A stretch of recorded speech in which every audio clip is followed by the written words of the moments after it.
Maswerteng gabi po mga ka-STL. Narito na po ang resulta ng STL Pangasinan para sa araw na to, third draw.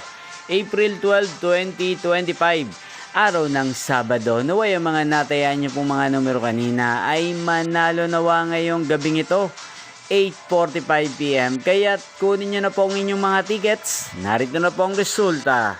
Ang mga numerong nanalo sa STL Pangasinan ngayong gabing ito, April 12, 2025, 8:45 PM. Third draw result, 26 at 12 in exact order. Sa lahat po ng tumaya kanina sa STL Pangasinan para sa third draw ng 26 at 12, congrats po sa inyo, panalo po kayo. Again, 26 at 12.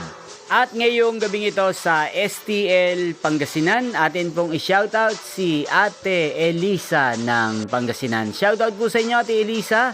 Sana po'y manalo din ang mga numerong tinatayaan nyo sa STL Pangasinan. Ngayon din shoutout po natin si Kuya Jacob ng Pangasinan na lagi din pong nanonood sa channel na to. Shoutout po sa inyo, Kuya Jacob.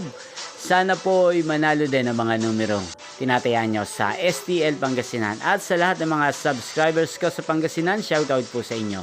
Inyo pong napanood ang resulta ng STL Pangasinan sa channel na to, Roderick Hernandez TV. Magkita-kita pong muli tayo bukas ng alas 12 ng tanghali dito po sa channel na to. Thank you for watching.